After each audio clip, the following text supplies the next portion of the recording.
Number 12. Pavlopetri. Your mask fills with the taste of salt. The water is so shallow your fins almost brush the seabed, and yet below you, the bottom suddenly stops looking natural. Straight lines appear, then corners, a lane, a courtyard, walls lying in 1 to 4 meters of water, as if a town simply exhaled and stayed there. In 1967, that is what Nick Fleming saw off southeastern Laconia, opposite Elefonisos. Not a wreck, not rubble, a plan. A year later, a Cambridge team returned with snorkels, hand tapes, and a fixed grid. They mapped 300 by 150 meters of streets, at least 15 buildings, tombs, and graves. For decades, Pavlopetri sat in near silence. Then new scans in 2009 made the picture stranger. This place was older than expected, alive by at least 3000 BC. A living port now lay on the seabed, and the sea gave back its story only in fragments. The water clears for a second. You float over a wall line no higher than your forearm, stone blocks softened by algae and light. To your left, one rectangle opens into another. To your right, a narrow run of masonry keeps its edge with almost offensive neatness, as if somebody laid it last summer and forgot to come back.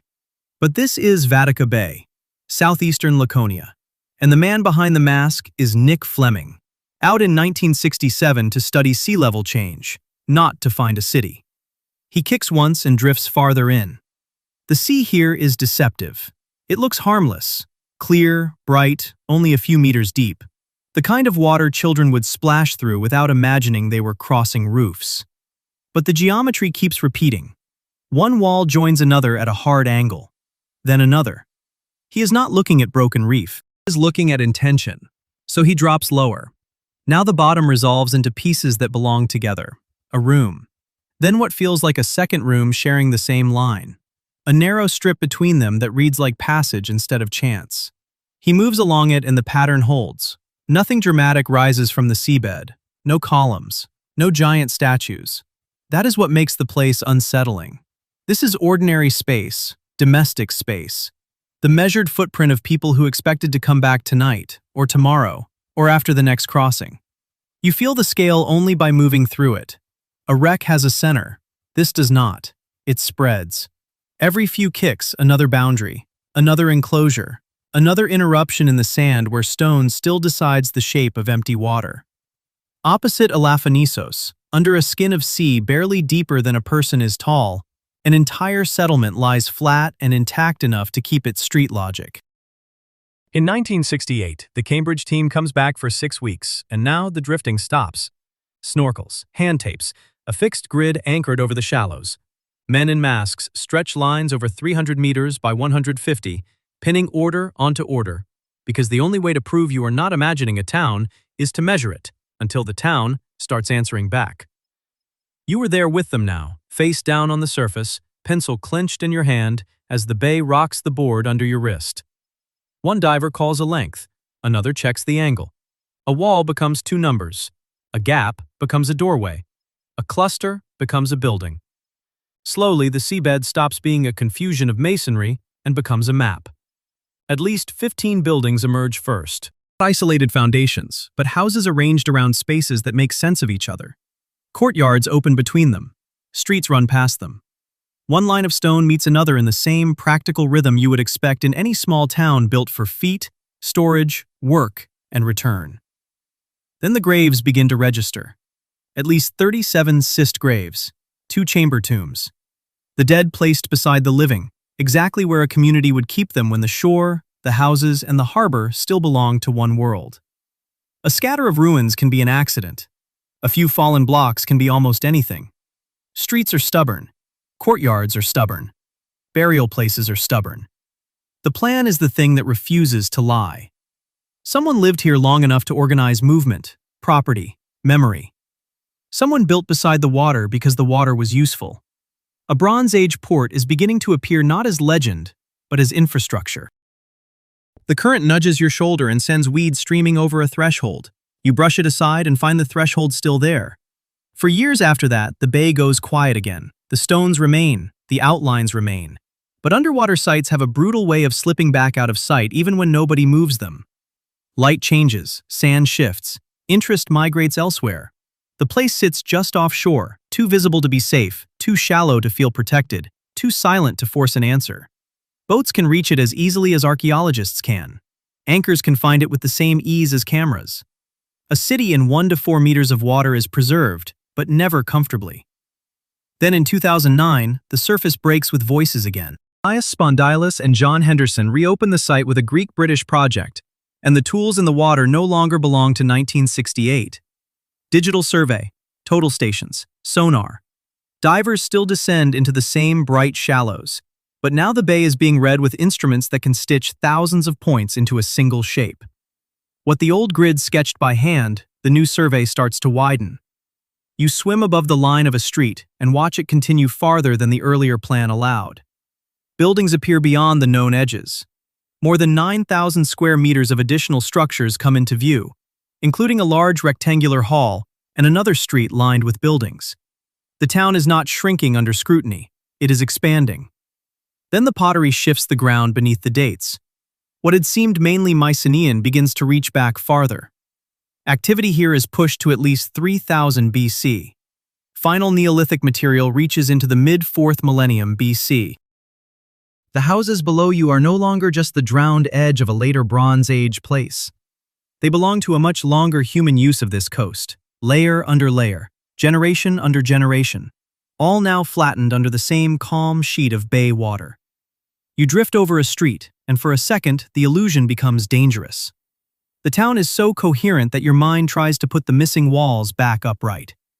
You can almost feel where shade would have fallen across the lane, where a doorway would have framed daylight, where somebody carrying jars would have turned left instead of right.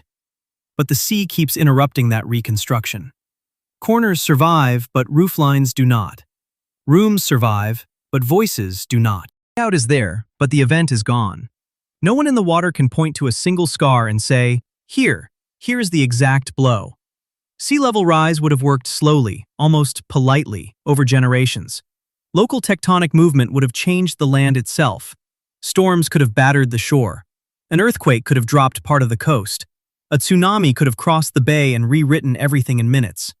The buildings do not speak with one voice. They only insist that the shore you are looking at is not the shore they were built on. So you keep moving. Over the lane, past the courtyard, along the graves, through a town that still keeps the habits of the living, even while lying among fish and sunlight. Pavlopetri does not rise from the sea in one dramatic ruin. It waits in pieces. Each one is clear, each one is incomplete. Then the fragments lock together just long enough to show what was lost. Nobody knows exactly what put it there. Number 11. Baiae.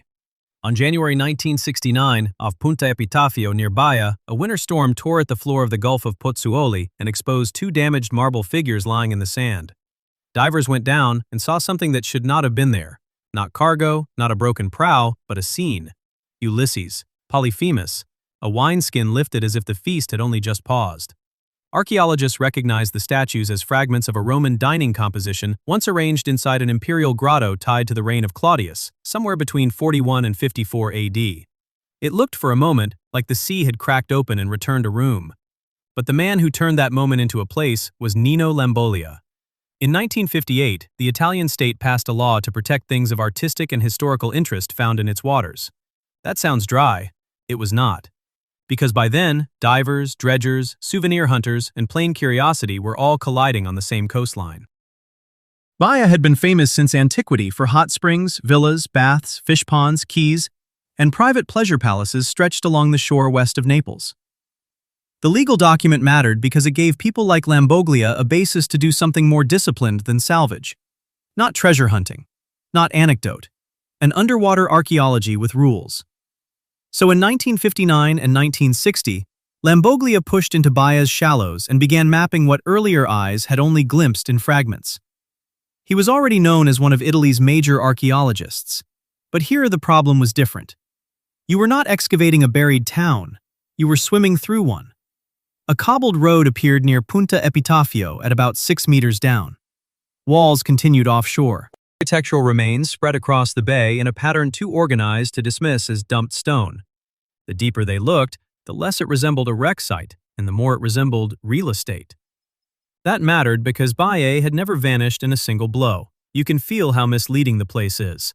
You put on a mask, descend through clear water, And there are columns, pavement, rooms, portworks, garden spaces, all at variable depths from roughly 2 meters to 16. That looks like catastrophe. But Lamboglia's surveys pointed to something slower and stranger. Baiae had been built on the Campi Flegrei volcanic field, the same restless landscape that heated its baths and made it one of Rome's luxury playgrounds. The springs were the selling point, but the ground here rises and falls over centuries through bradyseism, a slow volcanic breathing of the land. So the coast that made emperors want to soak and dine beside the sea was the same coast that kept lowering them into it. That is the switch in the story. Baiae was not drowned by one dramatic night. It was invited under.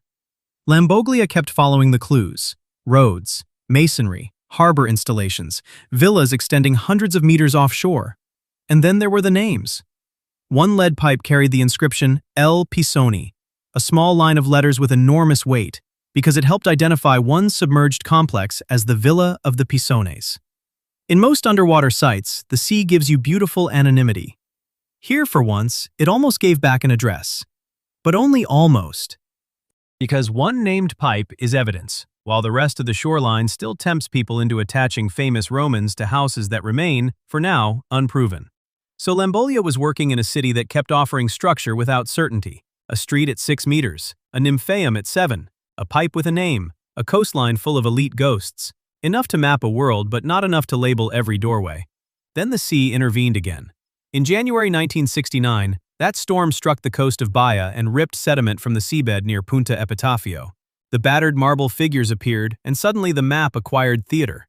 Lamboglia and the archaeologists around this work were no longer dealing only with roads and submerged walls. They had a staged imperial fantasy preserved underwater: the blinding of Polyphemus, the Roman taste for turning myth into decor, and a banquet setting where guests once reclined while looking at scenes of trickery, intoxication, and controlled danger. The statues were not random losses. They were furniture for power, and that changes the feeling of Baiae completely. Because a shipwreck is usually a violent compression, one event, one break, one descent. Baiae resists that logic. Lamboglia was tracing a resort that died by installments. In late antiquity and through the medieval centuries, the best waterfront parts simply kept slipping under the bay. Not all at once, not evenly, not cleanly. A road might still be passable while a quay was already wet at high water. A bath might remain usable while the ornamental grotto beside it was becoming a fish habitat. The deep did not smash this evidence. Negotiated with it, century after century, and returned the pieces out of sequence. That is why Baiae feels so unnerving in the middle of a list like this. You are not staring at disaster frozen at impact. You are drifting through a neighborhood that the earth exhaled downward. And the site kept growing after Lamboglia. On August 7, 2002, the underwater park of Baiae was formally established, protecting 177.7 hectares of submerged coast. Today, divers can move over roads, villa layouts, statuary, mosaics, harbor works. In July 2024, archaeologists publicized a late Roman marble floor mosaic from a villa porch, likely from the 3rd century AD, with nearby wall fragments that once rose to about 32 feet. Even now, the bay is still giving up geometry, still returning luxury in broken pieces. But there is one more twist, and it is pure Baiae. Many of the statues visitors see underwater today are copies. The originals recovered from the sea were moved to the Archaeological Museum of the Campi Flegrei in the Aragonese castle of Baiae. So even here, where the city seems almost intact, the image is split. The room survives below, the first marbles survive above, and the truth sits between them. Authentic place, replaced figures, real walls, borrowed bodies. Which means Lambolia's legacy is not just a discovery. It is a method for living with partial return. He helped prove that Baiae was neither Atlantis nor simple ruin, but a Roman shoreline lowered by the same volcanic system that once made it desirable. Yet the closer the map becomes, the more one question sharpens. How much of this drowned resort can we truly assign to the people history wants to place there? It says Piso. Other names remain temptation. So Baiae does what the deep does best. It lets you see enough to believe you have the whole picture, then removes the label from the door. As one ancient witness, Seneca, put it, "There is no place more given over to luxury." Number 10. Port Royal. On June 7, 1692, Reverend Emmanuel Heath finished prayers in Port Royal and was supposed to dine at Captain Rudin's house. He never got there. The acting head of the council kept him talking over wine and a pipe. That small delay became the difference between a meal and a grave. About half an hour after 11 in the morning, the ground began to move under the richest port in English Jamaica. Heath heard the church tower fall behind him and ran toward Morgan's fort. Streets opened in front of him, sand split, houses sank, seawater came over the fortifications. Rudin's house, where Heath should have been sitting, went down with Rudin's wife, family, and guests still inside. Heath reached the harbor, got aboard the Siam merchant, and spent the next days moving between ships and shore, praying with the injured and burying bodies floating in the water. People remember the image, a pirate city swallowed by the sea in one blow. A place so wicked, supposedly, that God erased it before dessert. History likes that version because it is clean. Port Royal was called the wickedest city in the world. So the earthquake becomes judgment. The water becomes punishment. The city becomes a moral lesson. The evidence is colder than that. Stranger, too. Start with the clock. Heath's account places the main destruction at about 11:30 a.m., not in some fog of legend, not in a story passed down for generations before anyone wrote it down. Late morning. Bright daylight. People at work, in shops, in homes, at tables. That matters. A disaster at noon leaves witnesses in every direction. It also freezes a city in motion. Port Royal did not burn over hours. It did not empty over years. It failed while people were still using it. Now the ground. The popular version says the sea simply swallowed the town. That is too simple. A violent earthquake struck land built on loose sand. When shaking hits waterlogged sand, the grains stop behaving like solid ground and start acting like liquid. Buildings standing 1 second lose their footing the next. Streets crack. Foundations slide. Whole blocks tilt and drop. When eyewitnesses describe people sinking and houses collapsing into the earth, they are not dressing up the scene. They are describing liquefaction in 17th century words. Then the numbers. Heath estimated about 1,500 people lost. Later summaries push the immediate death toll to around 2,000. Other accounts add more than 3,000 dead from sickness afterward. Those figures do not line up neatly, and that matters. A story about instant divine destruction wants one dramatic total. The record does not give one. Some died in the collapse. Some drowned in the surge. Some survived the noon disaster and died in the disease that followed. Even the body count comes back in pieces. That is what happens when a port dies in a harbor instead of on a battlefield. And this was not just a pirate den. That label survived because it sells. Henry Morgan had been there. Privateers had used it. Taverns and vice make good copy. But Port Royal was also one of the busiest English colonial ports in the Caribbean, tied directly to Atlantic trade and the trafficking of enslaved Africans. Rich merchants lived there. So did craftsmen, laborers, poor residents, sailors, and enslaved people whose names the myth usually erases. The city that went under was not a cartoon of pirates with pistols and rum. It was a functioning colonial town with warehouses, shops, homes, and a harbor economy built on violence, profit, and constant movement. So when the legend says Treasure City, the archaeology answers with inventory. From 1981 to 1991, underwater teams from the Institute of Nautical Archaeology, Texas A&M, and the Jamaica National Heritage Trust excavated the drowned section of Port Royal in detail. They did not recover one fabulous secret that explained the whole place. They mapped 5 buildings and the rooms inside them. Work complexes, a pipe shop, a tavern, a cobbler shop, residences, not fantasy, floor plans, shop debris, everyday objects left where people had no time to put anything away. That is what makes Port Royal extraordinary. It sank, and much of it stayed in place. A burned city scatters. An abandoned city gets stripped. A rebuilt city loses its first skin. Port Royal went down fast. Much of it landed in an oxygen-depleted underwater environment that preserved fragile material unusually well. Organic remains lasted where they normally would not. Delicate things survived because rot slowed beneath the harbor mud. The site behaves less like a treasure chest and more like a sealed urban crime scene from one catastrophic noon. Look at it that way, and the myth starts to give way. Treasure hunters want chests. Moralists want punishment. What the deep returned was the paperwork of daily life. A pipe shop shows what people smoked. A cobbler shop shows how they moved. Taverns show trade, leisure, and supply. Stick rooms show who ate where, who slept where, what stood on shelves before the floor vanished. Port Royal answers our larger question about what the deep is actually hiding with something plain and devastating. Not a legend, but a street at 11:30 in the morning. Even the modern status of the site pushes back against the old pirate poster version. In 2025, UNESCO inscribed the Port Royal Archaeological Ensemble as a World Heritage Property, covering 27 hectares with a 292.27 hectare buffer zone. That is recognition that this harbor preserves one of the clearest submerged urban records of the 17th century Atlantic world. But recognition does not make the picture whole. The shoreline changed. The dead were counted badly. The city above and the city below no longer match perfectly. So go back to Heath on the water. He has escaped onto the Siam Merchant. Bodies are in the harbor. The shore he knew has folded in on itself. Somewhere below that surface are rooms still arranged by the force that killed them. Tables, walls, shop fronts.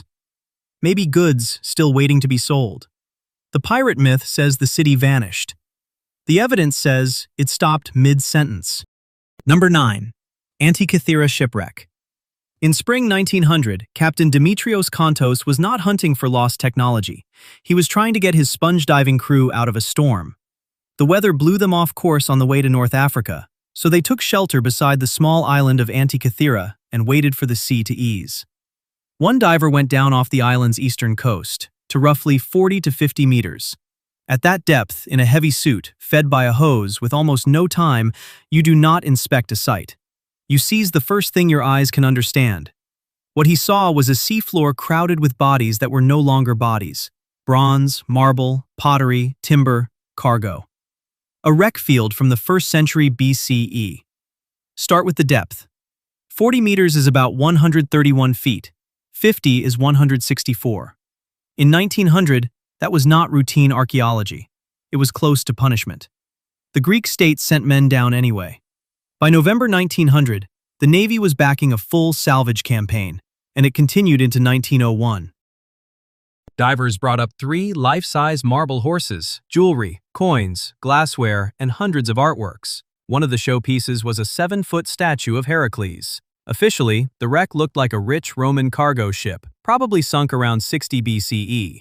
Art, luxury goods, a dramatic haul. It looked settled. Then one number broke the story open, 1902. Someone examined a corroded bronze lump from the salvage and saw that it was not scrap. It had teeth, gear teeth. Inside that lump was a machine. Now the forensics. The object we call the Antikythera mechanism survives in 82 fragments. Only about 1/3 of the original remains. Even in that broken third, 30 bronze gear wheels survive. 30. Device pulled from a Roman-era wreck. Not a statue, not a coin hoard, a geared astronomical calculator. A mechanism built to model cycles in the sky with interlocking ratios cut by hand into metal. Gears are not decoration. Each wheel makes a claim. Each tooth count locks one motion to another. Turn one part, and another moves at a different rate. The builder was translating one cycle into another. Lunar month into solar year, eclipse cycle into display, observation into prediction. Somebody on this ship had put mathematics in a box. The numbers keep tightening. 82 surviving pieces sounds generous until you remember what is gone. 2/3 missing, corrosion everywhere, housing mostly lost, dials incomplete, inscriptions fractured. Every reconstruction starts with absence. You are not reading a manual, you are reading damage. Yet even through that damage, researchers could see a system of meshing bronze gears unlike anything expected from a wreck dated around the 1st century BCE. The sea did not give back a complete machine. It gave back a shattered calculation. Then the wreck itself began to read the same way. For decades, the famous parts of the story were the glamorous ones: sculpture, wealth, the mechanism. But wreck sites are not solved by their prettiest objects. They are solved by position, spread, material, and distance. Jacques Cousteau returned in 1976 and recovered hundreds more artifacts, plus human remains. Woods Hole summarizes the remains as those of 4 people. 4 people. Now the site is no longer only cargo and art history. It is passengers, crew, impact, survival time, and the place where the dead finally stopped. Modern teams began treating Antikythera less like a treasure chest and more like a crime scene. After 2012, and again in the 2020s, divers mapped hull pieces, cargo scatter, human remains, and the edges of the debris field. In 2024, from May 17th to June 20th, a team documented not one tidy site, but 2 wreck areas, separated by about 200 meters.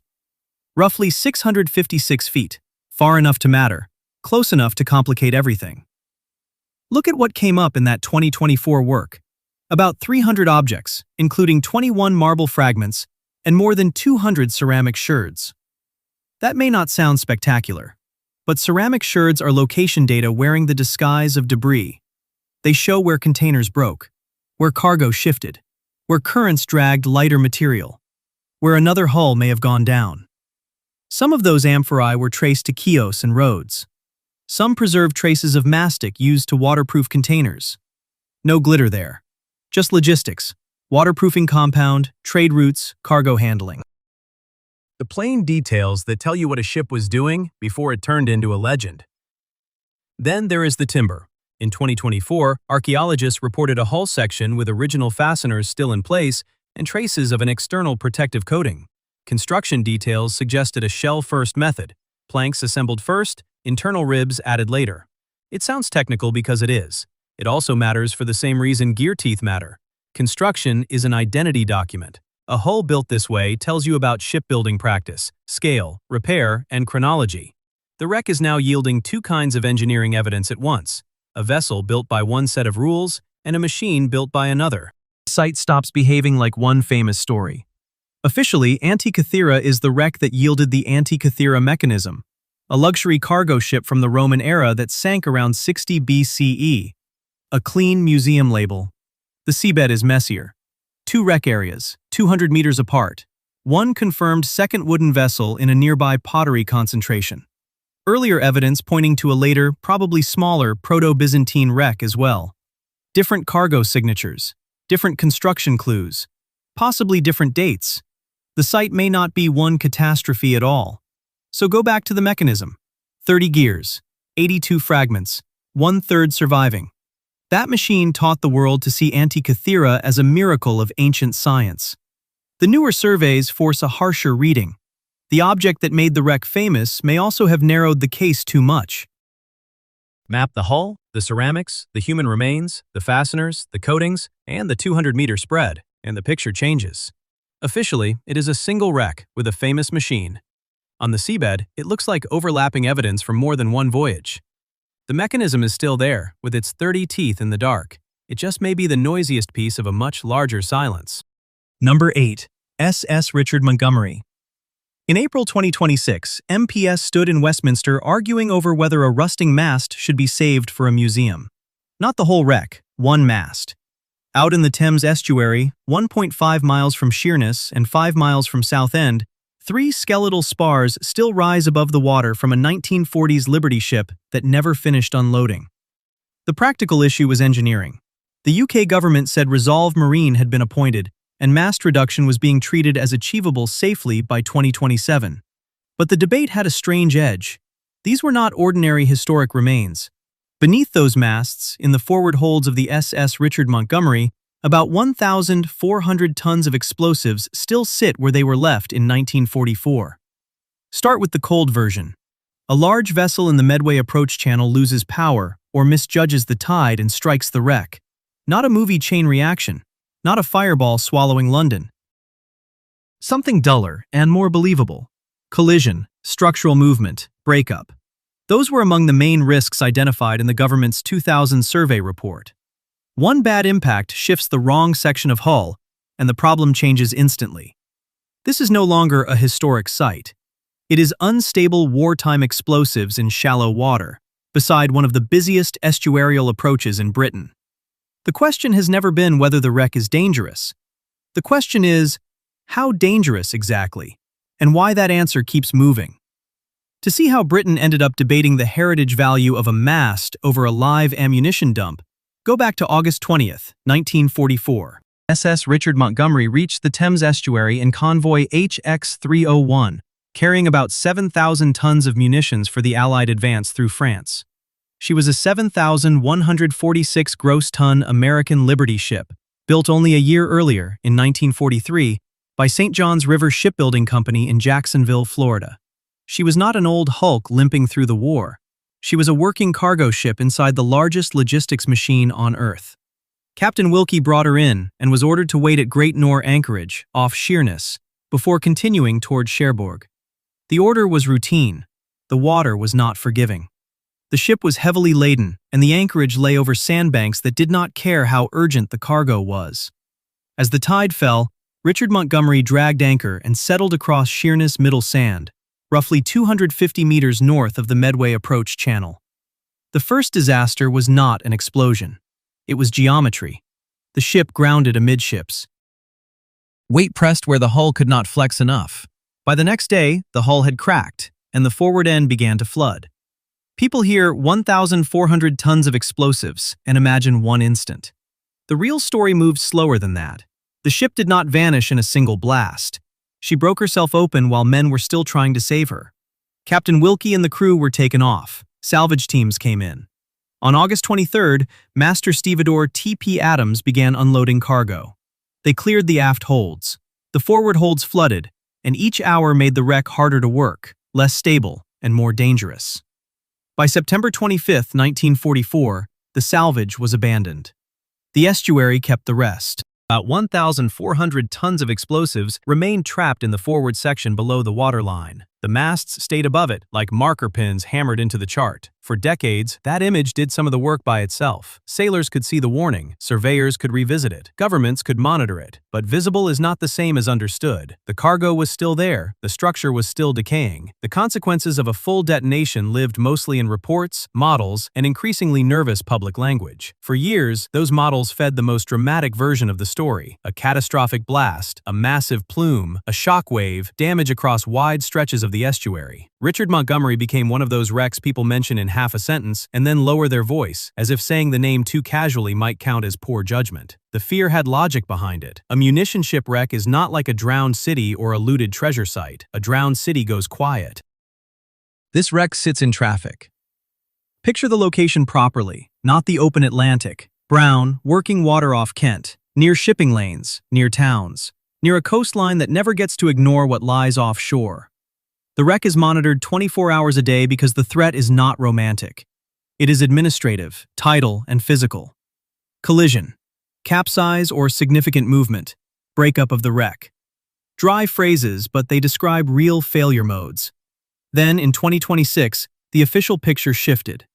The UK government stated that newer modeling suggested that even a worst-case event would likely have only limited onshore effects. Limited. Small word, but a very different one from the version the public had carried for years. Not no effects. Not safe. Limited. That is the contradiction at the center of the wreck. If the onshore consequences may be less catastrophic than older assessments imagined, why maintain constant monitoring and spend millions reducing the masts? Because the ship is still dangerous enough to act on. The scale of disaster remains model-based, not tested. No one is going to verify this experimentally. Now, the masts matter in two ways at once. They are hazards because their condition and profile affect risk management.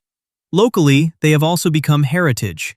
MPs for both Sheppey and Southend argued that at least one mast should be preserved after removal. There was even an odd legal wrinkle. Once removed from the wreck, parts could revert to the United States government, meaning any museum display might require consultation with the U.S. Maritime Administration. The scene is almost absurd in a perfectly British way. Parliament discussing museum custody for pieces of a ship that still contains enough explosives to justify round-the-clock surveillance. What the sea returns here is not an answer. It returns a fragment with consequences attached. Not a coin, a mechanism, or a carved stone wall. A mast above gray water, visible to everyone, explaining almost nothing by itself. The wreck beneath it has been surveyed, modeled, fenced off, and argued over. The one thing everyone wants from it, a final, settled measure of the risk, is still missing. SS Richard Montgomery is a wreck from 1944. It is also a postponed event. In the estuary light, those three masts do not look like remains. Look like a warning that never finished. Number 7. HMS Erebus and HMS Terror. On May 7, 1859, Lieutenant William Hobson reached a stone cairn at Victory Point on King William Island and found 8 lines carrying the weight of 129 lives. The paper was a pre-printed Admiralty form. The first message, written in May 1847, sounded almost routine. HMS Erebus and HMS Terror had wintered in the ice. All well. Then, around the margins, in a second hand added 11 months later, the document turned into one of the bleakest corrections in exploration history. The ships had been beset since September 12, 1846. Sir John Franklin was dead, as of June 11, 1847. And on April 22, 1848, the survivors, 105 men under Francis Crozier and James Fitzjames, had abandoned both ships. That is the entire written core of the Franklin disaster. 2 reinforced Royal Navy bomb vessels. 1 expedition that left Greenhithe on May 19, 1845. 134 men at departure, then 129 after 5 were sent home early. 2 years in the Arctic. The crucial record is not a journal, not a captain's log, not a chest of dispatches. It is a single sheet tucked into a cairn, revised in the margin like an afterthought. For a mission backed by the British Empire, the scale of that record is startling. Every later theory had to work around those lines. The first half of the note tells one story. Franklin enters the Arctic with Erebus and Terror, 2 ships built for punishment, their hulls reinforced, their crews stocked for a long hunt through the Northwest Passage. The last confirmed sighting by outsiders comes in Baffin Bay in 1845. Then the expedition disappears into white silence.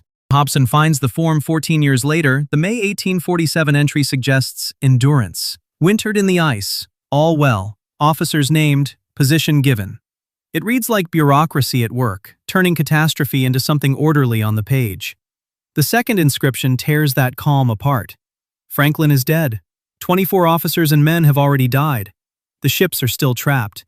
And 105 survivors are setting out on foot, dragging boats and supplies south toward the back river, across a landscape that can break healthy people in days. The paper gives a clean timeline. It also leaves the main wound open. If the ships were abandoned on April 22, 1848, where did the ships go? The wrecks do not sit neatly inside the story the note seems to tell. For more than a century, Erebus and Terror were the missing center of the Franklin mystery. Search expeditions fanned across the Arctic. Relics appeared in broken sequence. A spoon here, a grave there. Reports of starving white men hauling a boat. Bones carrying evidence of the expedition's final collapse. The deep kept returning evidence in the form that makes certainty hardest. Not one complete archive, but fragments scattered by ice, distance, and time. A boot, a button, a rumor preserved in another language. British searchers kept trying to force the Arctic into the shape of a report. But the Arctic already had witnesses. For generations, Inuit testimony described ships in specific waters, men moving south, bodies, camps, and one striking detail after another that did not fit inside official naval legend. Those accounts were often treated as secondary, colorful, or inconvenient. The search dragged on not only because the ice was vast, but because the evidence many people wanted had to arrive in a form they trusted. A signed page, a named officer, a chart with neat lines. The irony is harsh. The Empire left a single scrap of paper. The people who lived there kept giving directions. That matters because the eventual discoveries were not a simple sonar triumph. In 2014, Parks Canada located Erebus in Queen Maud Gulf. Then in 2016, the search for Terror turned on a detail small enough to miss. A resident of Joa Haven, Sammy Kogvik, described seeing a piece of wood sticking out of the ice in a place linked to an Inuit story about a ship. The Arctic Research Foundation vessel Martin Bergman made a detour into what is now called Terror Bay. There, below the surface, they found Terror. And Terror was wrong. Not wrong as in misidentified. Wrong as in the wreck itself contradicted the simplest reading of the Victory Point record. The ship lay far south of the abandonment area, in a sheltered bay, and in astonishingly good condition. Her masts were gone, but much of the hull stood upright. Interior spaces remained. Windows survived. It did not look like a vessel shattered in panic beside the place where 105 desperate men walked away. It looked as if it had reached that bay later, under some degree of control. Now the little document in the cairn grows stranger. If Crozier and Fitzjames wrote the truth on April 25, 1848, and 105 men really started south, then at least one of three things must follow. Either one or both ships drifted after abandonment, or some survivors returned and reboarded. The ships were sailed, however briefly, by men the official story had already begun to count out. None of those possibilities fits the old image of Franklin's expedition as one clean collapse, from trapped ships to doomed march. The paper gives an ending date for one decision. It does not give the ending of the ships. The wrecks keep pressing that point. More than 350 objects have now been recovered from Erebus and Terror. Personal belongings, tools, shipboard materials, pieces of daily life preserved in cold black water. Each one helps. None of them, by itself, resolves the hardest part. You can inventory buttons and ceramics. You can map cabins. You can trace where timbers broke. But a wreck is not a confession. It is a scene after the people are gone. We still do not know who, if anyone, was alive aboard when these ships made their final movements through the Arctic channels. Franklin does not feel like a normal shipwreck mystery. Its defining artifact is not dramatic. It is administrative. A form. A margin note. A tiny document trying to summarize hunger, command collapse, deaths in the ice, and a final decision so extreme that none of the 105 men who made it were ever seen again by their own world. Then the ships reappear in 2014 and 2016. Instead of confirming the note, they widen it. The record says, abandoned. The seabed says something else. Terror was found with its doors still closed. Number 6. RMS Lusitania. You're on the starboard boat deck, May 7, 1915, off the old head of Kinsale. It is about 2:10 in the afternoon, and the biggest thing in your world is still moving under you. 31,550 gross tons of liner, 787 feet of steel, 4 funnels, a ship that had crossed the Atlantic 201 times already and made speed look effortless. Then one torpedo from U-20 hits the side, not a broadside, not a swarm, one. Almost at once, people hear something else. A second blast, deeper, heavier, wrong. That is the mystery. Not why the Lusitania sank, that part is clear. A German submarine commanded by Walter Schwieger found her off Southern Ireland and fired. The part that never settled is why she died in 18 minutes. Why a ship this large rolled so hard, so fast, that lifeboats became traps. It matters because the sea kept the event and damaged the evidence. 6 days earlier, on May 1, 1915, Lusitania left New York for Liverpool on her 202nd Atlantic crossing. Britain's waters had already been declared a German war zone. People knew the crossing carried risk. Civilians still boarded anyway. Families, businessmen, children. Ordinary passengers moving through an extraordinary century with the old assumptions still intact. That a great liner was, if not safe, then at least too big, too fast, too famous to vanish in minutes. She was fast. Around 26 knots at top speed. She was famous. She was also very much not untouchable. When U-20 sighted her on May 7th, Schwieger had a clean chance. His log supports a single torpedo. That detail matters. One torpedo in the record. But survivors kept describing two violent events. The impact outside, then the bigger shock inside. Disaster splits there. There is the attack everyone agrees on, and the internal failure nobody can fully read. You feel the consequences before you can explain the cause. The ship lists hard to starboard. Fast. Too fast. Lifeboats on one side are almost impossible to launch cleanly because gravity has already chosen a side. Boats swing out wrong. Lines jam. Some smash against the hull. Some spill people into the water. Procedure stops being procedure in seconds. Charles Loriot Jr. is there for that part, a Boston bookseller traveling saloon class. He tries to free Lifeboat 7 by cutting its ropes.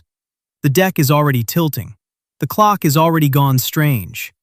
A liner is supposed to have systems, crews, drills, davits, orders. Here it comes down to a man with a knife trying to release a boat before the ship outruns the plan. Loriot starts cutting. Then he realizes the ship is going down too fast. He gives up the effort and saves himself. That choice carries the whole disaster inside it. Abandon the lifeboat. Abandon the plan. Abandon the idea that there is still time. 18 minutes. That is all. By the time she disappears, around 1,198 people are dead, including 128 Americans. The number detonates far beyond the wreck site. In the United States, it becomes politically explosive. Posters, headlines, anger, memory.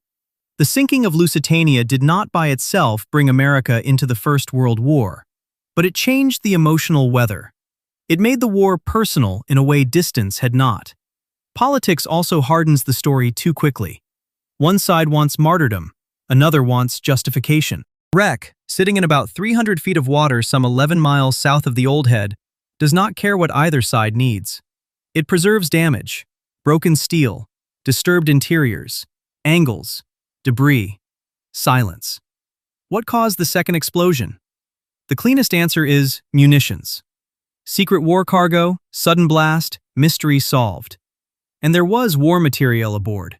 That much is real. The manifest and later research show small arms ammunition and shrapnel shells among the cargo. So the argument that she was carrying munitions is not invented. But that does not prove those cargoes caused the internal blast. Those are two different claims. The second is the one that matters. Other explanations crowd into the same 18 minutes. Coal dust, boiler failure, structural collapse after the torpedo hit, a chain reaction inside the hull. Maybe not one cause, but several stacked so tightly they felt like one. A hit in exactly the wrong place, on exactly the wrong ship, under exactly the wrong conditions. This pattern runs through almost every wreck in this video. The central question is often not hidden by total absence. It is hidden by partial survival. Enough evidence to start a fight, not enough to end one. The Lusitania wreck was found in 1935. Compared with Titanic, it lies relatively shallow, about 91 meters down. That sounds like easier access, better answers. But shallow is not the same as clear. The site has been complicated by deterioration, currents, salvage, and wartime depth charging. The physical record has been handled by time, sea, and people with priorities very different from ours. The wreck is not a sealed courtroom exhibit. It's a scene that kept getting edited after the crime. That matters because the second explosion may have been the deciding event. One torpedo could cripple a liner. But the internal blast, whatever it was, seems to be what turned damage into catastrophe. It helps explain the savage list. It helps explain why lifeboats failed so badly. It helps explain why a giant ship with a long service record went from crossing the Atlantic to the bottom in less time than it takes to finish a quiet lunch. Still, the key detail stays just out of reach.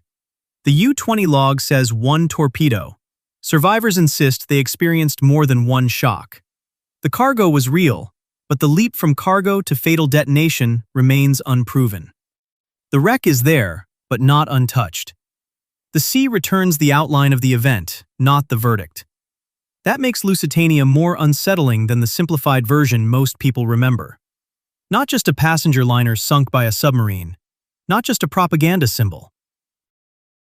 A split-second mechanical mystery with geopolitical consequences, where the thing everybody heard is the one thing nobody can conclusively explain.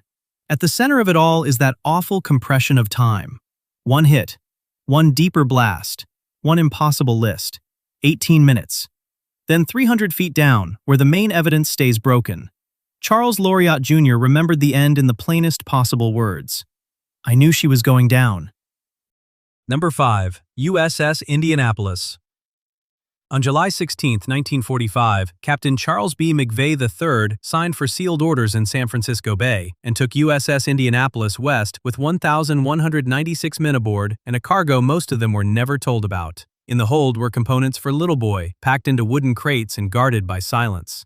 The heavy cruiser ran hard through Pearl Harbor, reached Tinian on July 26, unloaded, and turned back toward war as if the most consequential delivery in naval history had been ordinary freight. The paper trail stayed precise. Dates, bearings, courses. Clean records make disaster look impossible until the moment it happens. You are on the night watch in the Philippine Sea. It is just after midnight on July 30th. The position later entered in the casualty summation will read 12 degrees 2 minutes north, 134 degrees 48 minutes east, about 600 miles from Guam, about 550 from Leyte, but out here those numbers mean nothing. The sea is black. The cruiser cuts ahead at speed. Men sleep below decks in the heat. Others write letters, play cards, or try to ride out another humid Pacific night. Then, off the starboard side, 6 Type 95 torpedoes are already running toward the ship. On board I-58, Commander Mochitsura Hashimoto has fired a spread into the dark and is waiting for the sounds. On Indianapolis, nobody hears the mathematics closing in. They hear the first hit, a flat, impossible concussion. Then the second. The starboard side opens. The bow is wrecked so violently that men forward are simply erased into blast, flame, and torn metal. The deck jumps under your feet. Lights fail. Communications fail. Below, compartments are taking water too fast to understand. McVeigh is out of his bunk almost at once and moving. Officers shout reports that arrive broken, partial, sometimes wrong. The ship has taken 2 confirmed hits, but in the first seconds it feels as if the whole hull has been punched through. She lists to starboard. Then she steadies just enough to fool the eye. Men start throwing over life rafts, life jackets, anything that floats. Others struggle to free boats that no longer sit square in their davits because the deck angle is changing by the second. Steam, burning fuel, dark passageways, bare feet on metal ladders. A cruiser that had crossed oceans now sounds like a factory collapsing. The order to abandon ship comes through noise so loud it barely sounds like language. Some men jump clear. Some hesitate because the rail is suddenly far above the water. Some go over with no life jacket at all. Ensign Harlan Twibble hits the sea and starts doing the only thing that still resembles command. He gathers men, counts heads, forces groups together before panic scatters them across the black water. Around him, hundreds of sailors in kapok vests, on rafts, and on broken debris call for shipmates they cannot see. Behind them, Indianapolis is dying in pieces. The bow is gone. The ship circles and lists harder. The stern lifts with a slowness that gives false hope, because anything slow still looks survivable. But 12 minutes is not slow. 12 minutes is barely enough time to wake, climb, decide, and jump. Men who got out early turn in the water and watch the cruiser's silhouette break against the night sky. Men who got out later pulled down by the suction, struck by falling gear, or carried under in the churn. At 12:14 a.m., according to the official summation, she is gone. The sound keeps going. You expect silence after a ship disappears. Instead, there are voices everywhere, hundreds of them, coughing, praying, calling names, asking for corpsmen, asking what happened, asking where the escorts are. Oil has spread across the surface and gets into mouths, eyes, and cuts. Men spit black. Others laugh too loudly. Some still think rescue will come by dawn because a ship this large cannot vanish without somebody knowing. Dawn comes hot and white. The ocean that hid everything at night now shows too much. Groups of 20, groups of 50, single men drifting between them, rafts already overloaded, bodies floating face down in the swells. Twibble and other officers keep trying to hold formations, because a cluster of men can be seen, can be counted, can be rescued. One sailor starts swimming after a mirage on the horizon. Another is sure he sees a ship. Another says the Japanese are coming back. Thirst arrives early and takes over fast. Food is almost non-existent. Fresh water is none. Salt burns the throat and makes the next swallow worse. By the second day, the sun has become a weapon. Skin blisters, lips split, tongues swell. Men begin drinking seawater because the body eventually stops caring about consequences. Then the mind starts to go. You hear arguments over things that are not there. A calm voice explains that there is a canteen just below the surface, if only someone will dive for it.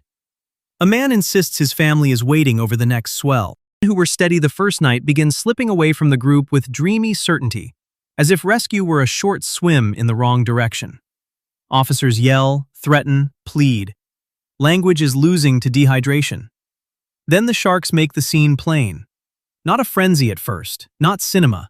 A fin, a turn, a gap opening in the circle because everyone has seen the same shape at once. The Philippine Sea has oceanic white tips and others that investigate anything distressed on the surface. Here there are hundreds of distressed men. Splashes draw them. Blood keeps them. When one sailor disappears, the rest stare at the patch of water where he was and start counting seconds to the next strike. Sometimes it is sudden. Sometimes there is only a cry and violent kicking. Sometimes the sharks go for the dead first, which is almost worse, because the living have time to imagine their turn. Twible keeps men close because isolation now looks like a sentence. Another night. Then another day. The groups are smaller. The voices are fewer. Some men are still disciplined enough to pass along scraps of encouragement, to rotate places on rafts, to hold up the injured when they slip. Others are delirious and dangerous. They claw at shipmates, tear away life jackets, insist they can hear engines just over the horizon. No one comes. The ship has failed to arrive, but somewhere in the machinery of war, that absence has not yet become action. Distress signals were confused, missed, doubted, or buried under everything else a Pacific fleet was handling in the last weeks of the war. Out here, that delay feels like weather. Empty horizon in every direction. August 2nd, pilot Wilbur Chuck Gwynn is flying a routine patrol when he looks down and sees what should not be there. Men. Dots at first, then lines of men, then the scale of it, hundreds in the water. He circles and radios the sighting. Below, survivors hear an engine and do not trust it. Too many have hallucinated rescue already. Some wave weakly, some cannot lift an arm. Some are too far gone to look up. Lieutenant Adrian Marks brings a PBY Catalina down onto open sea, a landing so rough it was never meant to happen there, and starts taking men aboard anyway. Wounded first, then more. Then more than the aircraft is supposed to carry. Survivors strapped to the wings because there is nowhere else to put them. Destroyers come through the night now, their wakes cutting toward the coordinates, searchlights moving across the dark water that has held these men since July 30th. A hand reaches down from the PBY, another from a destroyer rail. A survivor tries to climb and cannot feel his legs. Others are still drifting beyond the lights, still calling out in the dark. Somewhere 3.5 miles below, the cruiser is already falling into the deep with her bow torn away, carrying the cleanest piece of the story out of reach. Number 4. USS Scorpion. On April 10, 1968, outside Naples near Claywall Harbor, Commander Francis A. Slattery stood on the sail of USS Scorpion with a megaphone in his hand. The submarine beside him was 251 feet 9 inches long and 31 feet 7 inches across. It was a skipjack-class nuclear attack boat with 6 torpedo tubes and a submerged displacement of about 3,500 tons. But the photograph does not land as a list of specifications. It looks ordinary, a captain on a spring day, men moving through a routine port call, the kind of image nobody studies too closely until it becomes the last one. A month later, Slattery turned Scorpion west for home. The Mediterranean deployment was over. Norfolk was waiting. Families were waiting. On May 21st, while crossing the Atlantic near the Azores, Scorpion sent its last communications. The message gave position and an expected arrival on May 27th. It was calm, procedural, almost boring. Read now, that calm is the part that bites. Somewhere between that report and the Virginia coast, a submarine carrying 99 men vanished. At first, absence does not look dramatic. It looks administrative. A ship is overdue by hours, then a day, then more than a day. But on a submarine, silence never stays neutral. Slattery's boat did not call again, and the Navy widened the circle. Aircraft, surface ships, other submarines, rescue ships, salvage vessels. The search spread across open Atlantic, where distance stops feeling human. The accepted date of the loss became May 22, 1968. By June 5th, the Navy declared USS Scorpion presumed lost with all hands. That phrase, presumed lost, covers how little anyone on the surface actually knew. They knew the boat had failed to arrive. They knew 99 men were gone. They knew where the last message had placed her. The Atlantic gave them nothing else. It keeps almost everything and returns almost nothing. In this story, the evidence comes back cracked, scattered, and incomplete. For Slattery's family and for the families of the crew, the first reality was not wreckage. It was waiting at the pier. It was a date on a schedule that passed and kept passing. Then came the slow shift into words no one wants to hear. Presumed, missing, eternal patrol. That is one of the brutal facts of submarine loss. A surface ship can burn, list, leave debris, leave oil, leave men in rafts. A submarine can disappear so completely that grief has nowhere physical to land. The ocean, though, had recorded something. Far from the pier, far from Naples, far from the neat calm of the last radio message, Hydroacoustic stations captured sounds from the Atlantic basin. Investigators worked backward from noise. No eyewitnesses, no survivors. Pressure waves, time intervals, violent underwater signatures traveling across hundreds of miles. The evidence pointed to a catastrophic collapse event, the kind of sound a submarine makes when it stops being a vessel and becomes an object under crushing pressure. That changed the investigation immediately. This was not a simple communications failure. It was not navigational drift. Whatever happened to Slattery and his crew happened fast, deep, and violently enough for the ocean to carry the trace. But sound does not name the cause. It can tell you destruction happened.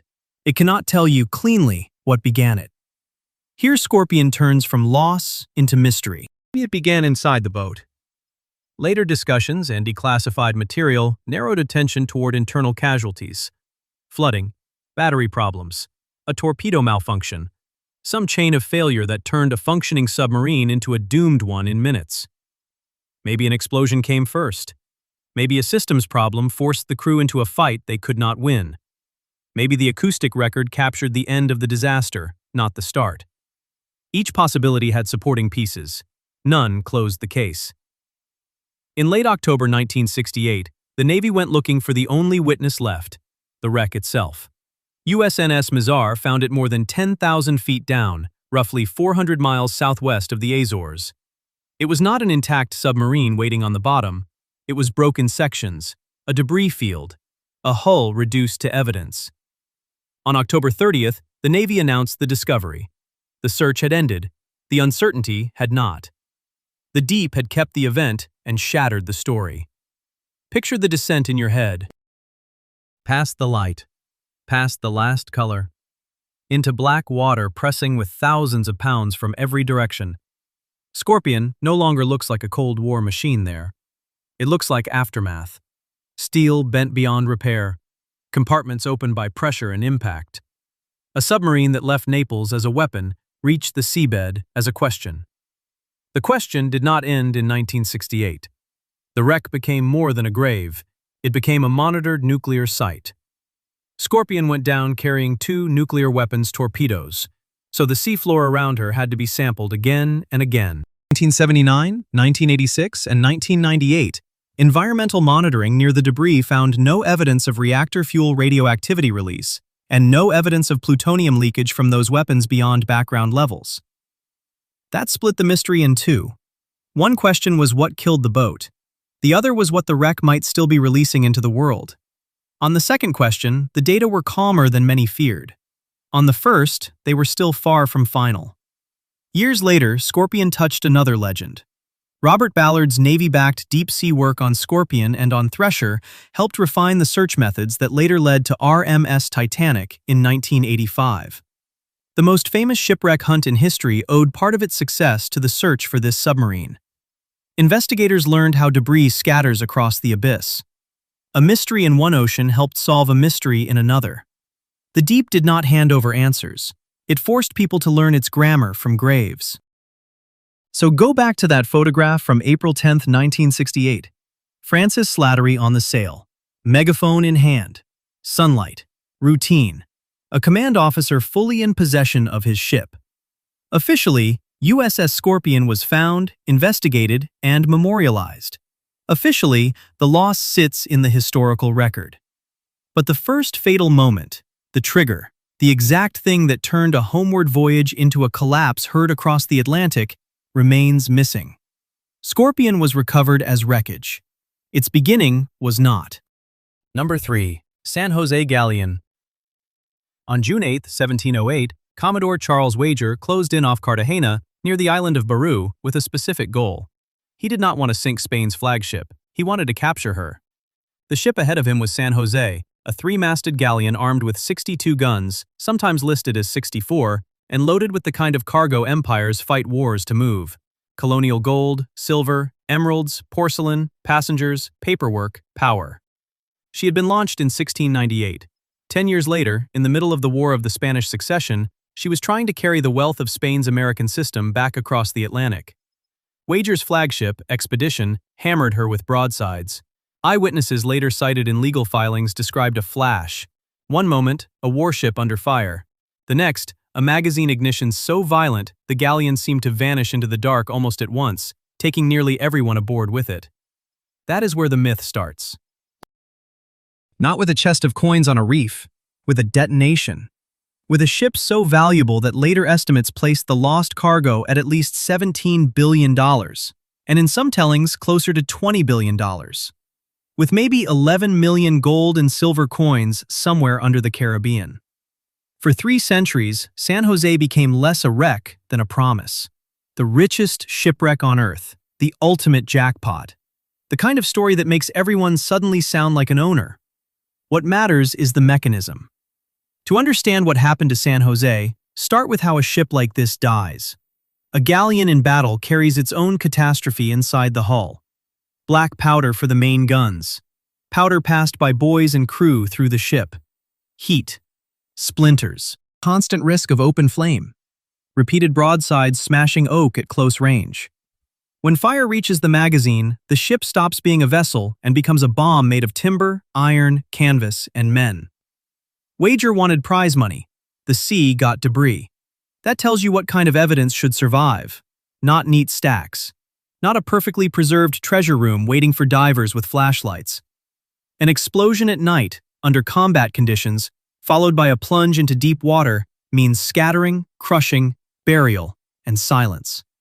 The deep does not return a ledger. It returns fragments. For a long time, fragments were all anyone had. Claims multiplied anyway. Spain had the naval ship. Colombia had the coast. Private salvors had coordinates and lawsuits.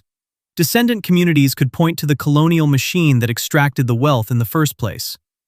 The wreck developed 2 separate identities. In headlines, it was treasure.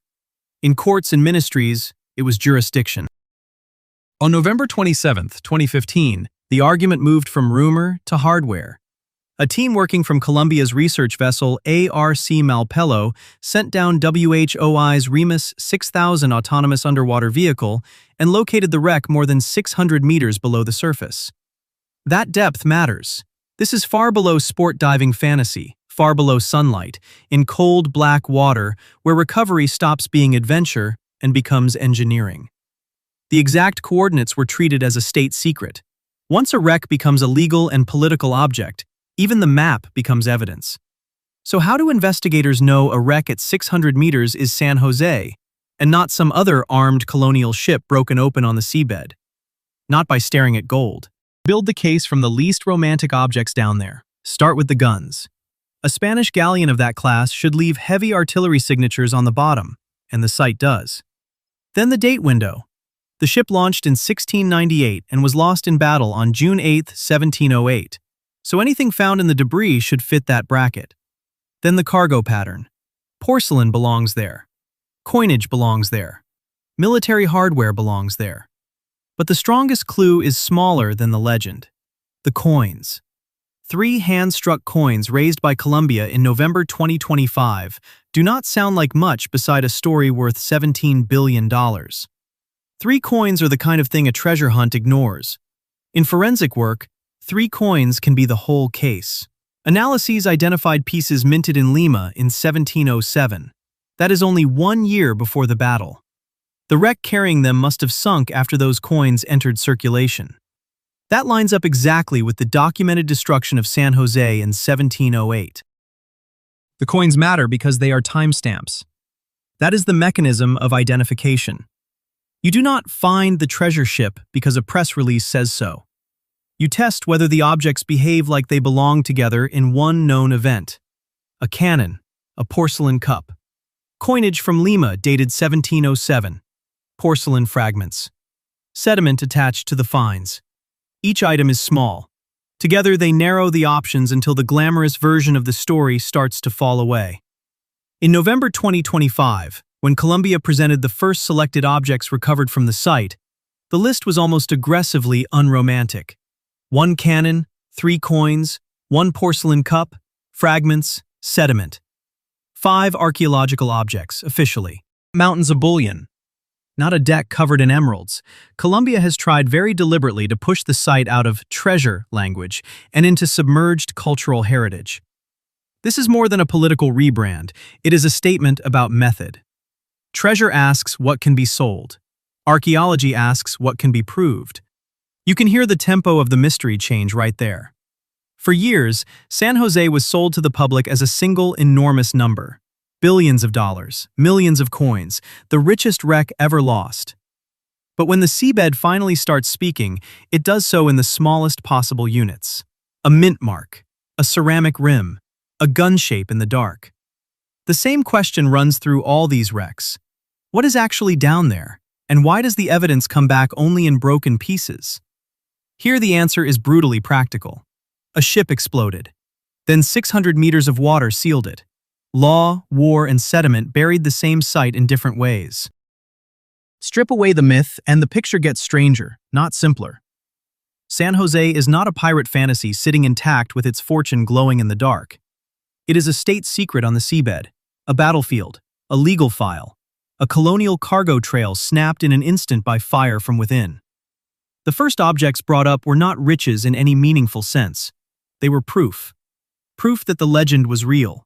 Proof that most of it is still down there, scattered around the place where one flash erased a ship faster than history could count the dead. The myth says treasure waits.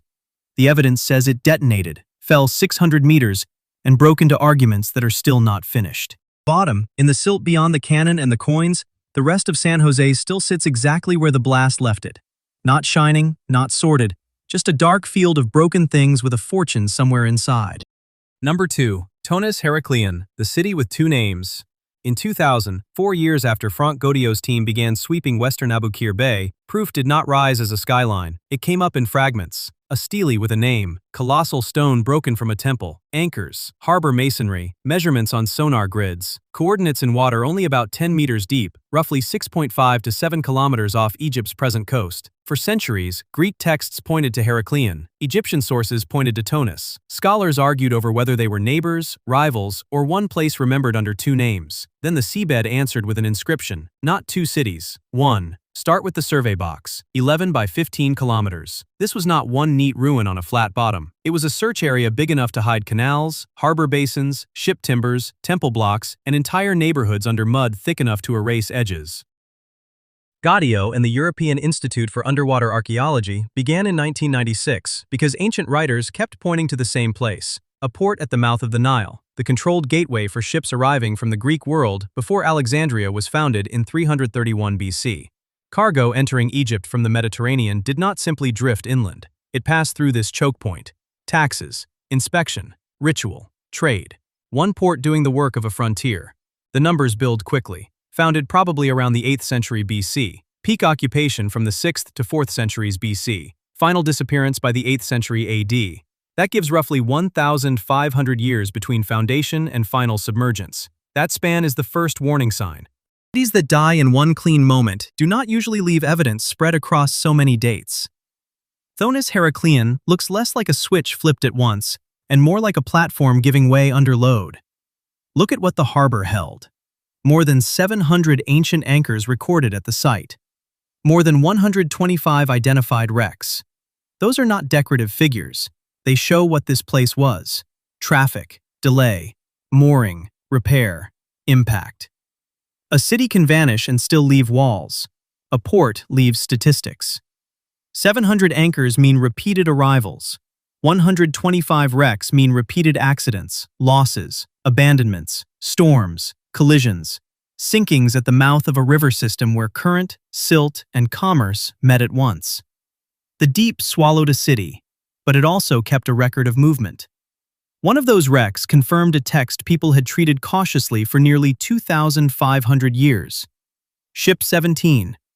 That is the archaeological label, dry and clinical, until you see why it matters. Herodotus described an Egyptian Nile cargo boat called a barus. He wrote about planks arranged in a pattern many modern readers found hard to picture and easy to doubt. Then divers found a vessel at Thonis-Heracleion whose timbers matched the details that mattered. Short planks laid in a brick-like pattern, a construction style that sounded strange in writing but made sense in wood. A diver moves along the hull in the silt. The timbers appear piece by piece. What Herodotus described was there. He had not invented the scene. He had seen a real working waterfront. Thonis-Heracleion keeps doing this. One answer appears, and a larger uncertainty opens behind it. The identity problem is settled. Heracleion and Egyptian Thonis were the same city. The maritime role is clear. Before Alexandria, this was Egypt's seaward gate. The central sacred zone is clear too, built around the temple of Amun-Getab and cut through by canals and harbor basins. The destruction timeline is what refuses to stay simple. The broad mechanism is not mysterious. Earthquakes, tidal waves, rising sea level, and liquefaction in the Nile Delta. Soft, waterlogged ground loses strength. Heavy stone sinks or tilts. Blocks slide. Foundations fail. Portions of the delta drop under the Mediterranean. That part is straightforward. The hard part is timing. One date stands out, the mid-2nd century BC. Evidence points to a major disaster in the temple zone around then, serious enough to wreck monumental structures. But the city did not end there. Material suggests activity continued in parts of the site for centuries afterward, with final submergence only by the 8th century AD. So the evidence pulls in two directions. One violent episode explains smashed sacred architecture. A long tale explains the spread of dates. The seabed gives the result. It is far less generous about sequence. Sequence is everything here. If a city falls in one night, the story is disaster. If it sinks in stages, the story is adaptation. People rebuild, they shift quays, they move shrines, they keep trading around broken ground. Picture the last stable years. Water traffic still moving through the basins, cargo still being taxed, priests still working at the temple of Amun-Getab. Stone underfoot already weakened by centuries of delta motion, but the city above it still functioning, because ports are hard to abandon, and empires do not like rerouting revenue. People do not always leave when the ground begins to fail. Sometimes they stay until the numbers turn physical. 10 meters of water covers it now. That is the hard fact. Not abyssal depth, not an unreachable trench. 10 meters. Shallow enough that the city's absence feels almost insulting. A place can stand at the center of Mediterranean exchange, operate for centuries, collect ships by the hundreds, solve a naming puzzle that survived from antiquity into modern scholarship, and then vanish under the depth of a small building. The mystery is not how the sea hides things forever. It is how easily it hides them within reach. Godot has estimated that only about 5% of the city has been discovered so far. 5%. Surveys began in 1996. The breakthrough came in 2000. Statues, stelae, anchors, wrecks, harbor works, canals, and temple remains have all been found. Even so, every image of Thonis-Heracleion, the giant god, the black silt, the diver beside a broken inscription, shows only the opening fraction of a site still mostly missing inside its own outline. We have enough to know the legend was real, enough to know the port had two names, enough to know ancient texts were sometimes more precise than modern historians assumed. We do not have the city in one piece, because it did not go down in one piece. Only about 5% has been found. Number 1. RMS Titanic. What if the most famous wreck on Earth was never really found as a ship at all, but as a field of evidence blown apart across the seabed? Most people picture Titanic as one grand liner preserved in the dark, almost intact, like a cathedral under glass. In practice, that image is wrong. The deep did not keep the story whole. It tore it apart and gave back pieces. On April 10, 1912, RMS Titanic left Southampton for New York with 2,227 passengers and crew aboard. She was 882.5 feet long, 92.5 feet across, 46,329 gross tons. Not just a vessel, but a moving district of steel, wood, steam, linen, cutlery, coal, and class divisions. 4 nights later, at 11:40 p.m. on April 14th, she struck an iceberg on the starboard bow at about 20.5 knots. By 2:20 a.m. on April 15th, she was gone. That much is fixed. The shape of the disaster is not. The numbers people remember first are not the important ones. Not the length, not the tonnage. Start with the boats. 20 in total. Capacity for 1,178 people. But there were 2,227 aboard. Before the first order was shouted, before the deck tilted, before the band became legend, the math was already hanging on the davits. When Carpathia finally pulled survivors from the lifeboats, the British inquiry recorded only 712 saved. Hundreds of seats had gone down into the dark empty because many boats left far from full. You can feel the consequence in real time. You are on the boat deck in the North Atlantic after midnight. The air hurts to breathe. The liner under your feet is still lit, still level enough to deceive you. Still so large that disaster does not yet look bigger than inconvenience. People hesitate. Officers call out. Families split across class lines and language lines. A lifeboat built for dozens drops away carrying fewer. Then another. Then another. The sea is flat, black, and absolutely indifferent. The later mystery begins after the screams stop. For decades, Titanic existed in two places at once. In history, everyone knew where she had died: the North Atlantic, after the iceberg, after midnight, before dawn. But on the seafloor, she was missing. Not symbolically, physically. A ship almost 900 feet long had vanished into an ocean that seemed to have swallowed even its outline. That matters because it points to the question underneath every wreck in this video. What is the deep actually hiding? And why does it return the evidence in broken pieces? On August 31st and into September 1st, 1985, aboard the research vessel Nor, Robert Ballard and the Woods Hole team watched images come back from Argo's low-light cameras. The target lay more than 12,400 feet down. At that depth, there is no useful sunlight, no romantic blue, no cinematic reveal. Just silt, pressure, and the camera's narrow patience. The obvious plan would have been to hunt for one enormous hull. Ballard chose something else. He looked for what disaster scatters. That was the key. Don't find the ship, find the trail. Deep wrecks do not always settle neatly in one piece. They break, they spill. They throw furniture, coal, crockery, metal, and machinery across a widening path. A debris field is a much larger target than a single hull. The smartest way to find Titanic was to stop imagining a monument and start thinking like a forensic investigator. Follow the fragments, and the fragments may lead you home. Just after 1 a.m., a boiler appeared on the seafloor image. Not the bow, not the name, a boiler, a piece of industrial anatomy, massive, unmistakable, more devastating than a perfect silhouette could have been. One boiler meant two things at once. Titanic was there, and Titanic was not there in the form people had expected. The lost liner had been found as a wreck site, split into components, spread across the bottom. The seabed held not a single frozen icon, but the aftermath of violence. The deep had not preserved the legend, it had preserved the damage. That shifts the whole surface story. The sinking itself lasted about 2 hours and 40 minutes from impact to disappearance. But the version remembered in popular culture often feels smooth, almost architectural. Collision, distress, band, stern rising, final plunge. The seafloor says otherwise. Catastrophe kept moving after the lights went out. It kept tearing. It kept sorting objects by weight, drag, momentum, and chance. It kept editing the record long after human witnesses were gone. So when the wreck was finally found on September 1st, 1985, the discovery did not close the mystery. It made the mystery sharper. With a debris trail, every object becomes a sentence fragment. A shoe says one thing, a boiler says another. A field of personal effects says something worse. And the ship itself is still changing.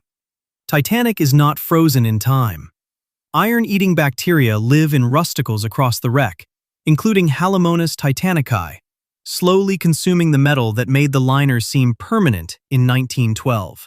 The hull that survived impact with the bottom is now losing a quieter war, molecule by molecule, to life forms no passenger could have imagined.